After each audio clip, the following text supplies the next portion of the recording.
Shalom mes frères et sœurs dans le Seigneur, que la gloire et l'honneur reviennent à notre Père, le Seigneur Jésus-Christ, qui nous a réveillés ce matin 2 février 2021. Jésus-Christ est Seigneur, il est notre Père, il est notre Dieu, il est notre Maître, il est notre Roi. Tout à l'heure, le Seigneur m'a montré quelque chose qui m'a laissé sous le choc, parce que ce que j'ai vu peut arriver à n'importe qui. Et ce que j'ai vu va arriver à beaucoup de personnes. J'ai vu une jeune dame, c'était une jeune dame, c'était dans un hôpital. Elle était allongée sur un brancard. Je ne connais pas les raisons pour lesquelles elle est arrivée à l'hôpital, mais d'après la façon dont je l'ai vue habillée, elle est arrivée à l'hôpital en catastrophe. Elle n'était pas internée. Elle ne ressemblait pas à une personne qui était hospitalisée. Donc il s'est passé quelque chose et elle a été vite amenée à l'hôpital. Parce que je l'ai vue habillée de façon normale, comme une personne qui était en liberté, pas une personne qui était internée à l'hôpital. Elle avait porté un foulard vert. Elle avait porté un foulard vert sur la tête. C'était une jeune dame. Et le Seigneur me la montre sur ce brancard. Le brancard, en fait, c'est ce lit roulant-là. Le lit roulant qu'on utilise lorsque quelqu'un arrive en urgence à l'hôpital pour pouvoir le déplacer rapidement. Et c'était ce genre de lit-là. Elle était allongée sur ce genre de lit, le lit qui ont des roues. Ce lit qui ont des roues, les lits d'hôpitaux. Donc elle était à l'hôpital. Et je la vois allongée sur le lit d'hôpital. Et pendant qu'elle est allongée sur le lit d'hôpital, je peux voir son âme. L'âme est sortie de son corps. Je ne sais pas qu'est-ce qu'elle a eu comme maladie. Je ne sais pas qu'est-ce qu'elle a fait comme accident. J'ai juste vu allongée. Et son âme est sortie de son corps. Et son âme était assise. Son âme était assise au niveau de ses pieds.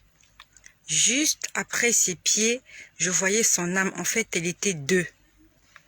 Il y a une qui était allongée, les yeux fermés.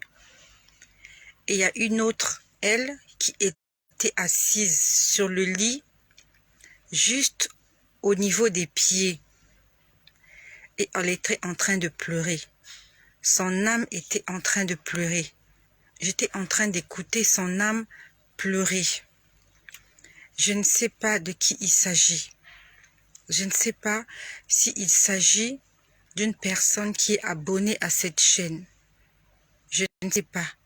Mais quand j'ai vu son visage, je ne reconnais pas cette personne, je ne la connais pas. Elle était assise, son âme était assise en train de pleurer, en train de demander pardon. Parce qu'elle avait compris qu'elle était morte. Elle ne savait pas où aller. Elle ne s'est pas déplacée, elle est juste restée là à côté de son corps. Elle pleurait, elle avait la tête baissée.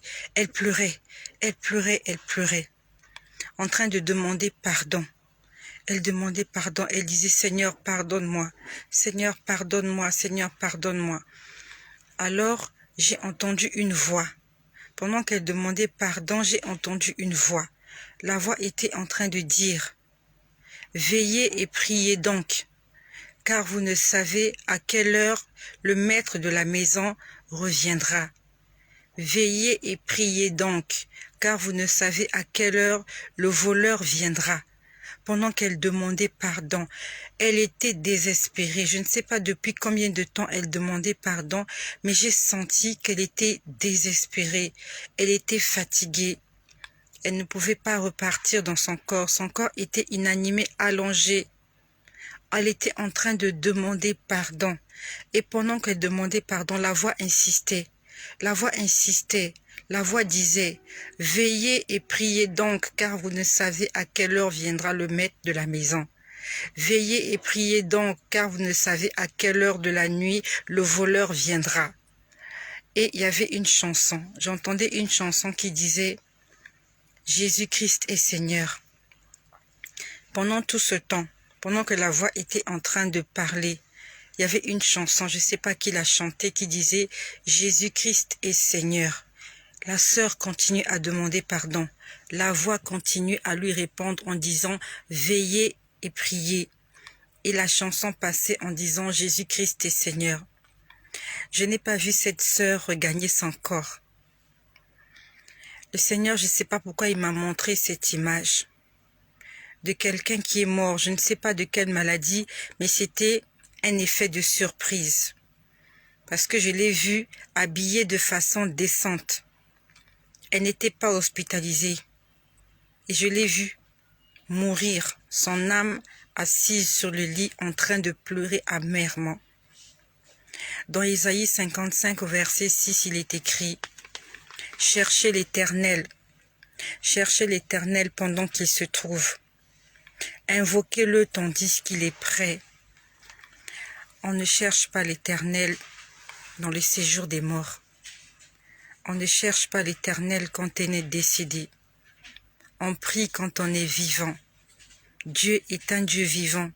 Il n'est pas le Dieu des morts. J'ai vu l'âme de cette sœur encore dans l'hôpital. Elle ne errait pas encore comme les âmes que j'ai vues la dernière fois. Elle était assise à côté de son corps, en train de pleurer, Et je prie que cela ne soit pas ton partage, que tu ne te retrouves pas dans cette situation embarrassante. Nous avons écouté l'Évangile. Nous avons entendu parler de Jésus. Nous avons donné nos vies à Jésus. Nous avons un jour pris la décision de servir le Seigneur. Nous ne devons pas quitter la terre de cette façon. Nous devons quitter la terre dans la gloire. Un enfant de Dieu, quand il meurt, c'est un ange du Seigneur qui vient le chercher et l'emporte dans la joie. Un enfant de Dieu, quand il meurt, ce ne sont pas des lamentations, ce ne sont pas des regrets qui l'accompagnent. Qu'a fait cette sœur? Qu'est-ce qu'elle a fait pour mériter cela? Qu'est-ce qu'elle a fait pour commencer à regretter ses actes et demander pardon alors que son âme était séparée de son corps? Toi qui m'écoutes, le Seigneur est en train de te parler non seulement à toi mais à moi aussi. D'être prêt à chaque instant. Non seulement pour le retour de Jésus, mais pour la mort aussi. La mort peut frapper à n'importe quel moment, dans n'importe quelle situation, à n'importe quel endroit.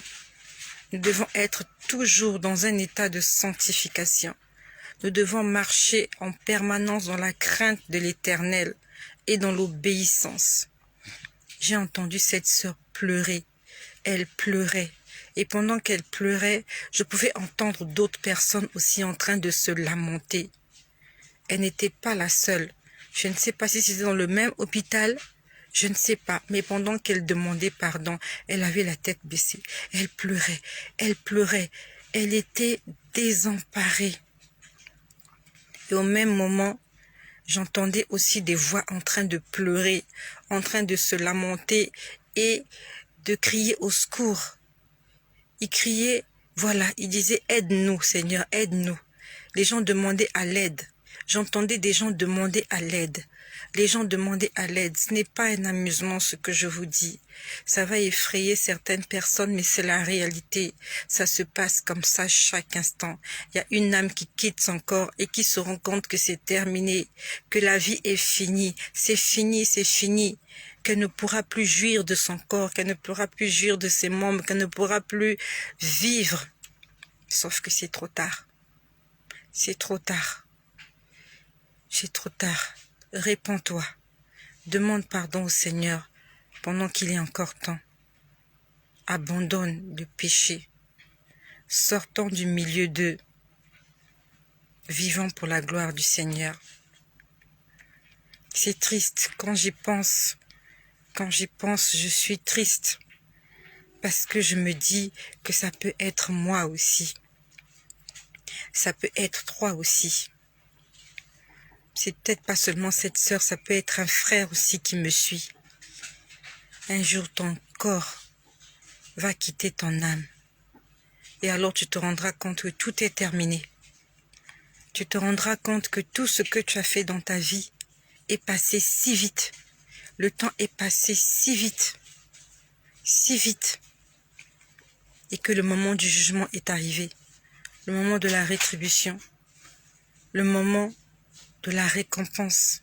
Quelle récompense le Seigneur te donnera? Cette sœur, je suppose que c'est une sœur qui prie. C'est une sœur chrétienne. Je ne sais pas si ça va se passer comme ça dans peu de temps pour quelqu'un, ou alors ça s'est passé au moment où le Seigneur est en train de me le montrer. La Bible nous dit, si tu entends sa voix, n'endurcis pas ton cœur. Il ne faut pas endurcir ton cœur. Cette chaîne, le Seigneur est en train de nous interpeller, de nous avertir. Et je suis sûre que le Seigneur est en train d'avertir quelqu'un. Il est en train d'avertir quelqu'un. Soit il est en train d'avertir quelqu'un, soit il m'a demandé d'intercéder pour cette personne afin que son âme regagne son corps, qu'elle vive et qu'elle se réconcilie avec son Dieu. On ne se réconcilie pas avec Dieu quand on est mort. Si c'était le cas, le Seigneur ne me montrerait pas toutes ces personnes, ne me ferait pas entendre la voix de toutes ces personnes qui étaient en train de crier, de demander à l'aide. Ils demandaient à l'aide, aidez-nous, à l'aide, aidez-nous, à l'aide. Les gens demandaient à l'aide. Parce qu'il n'y a plus d'espoir pour les morts. Toi et moi, nous sommes encore vivants. Marchons, marchons, vivons pour Jésus-Christ. Jésus-Christ est amour. Demande pardon pour tes péchés. Et abandonne-les, s'il te plaît. S'il te plaît. Soyez bénis chez vous. Au nom puissant de Jésus.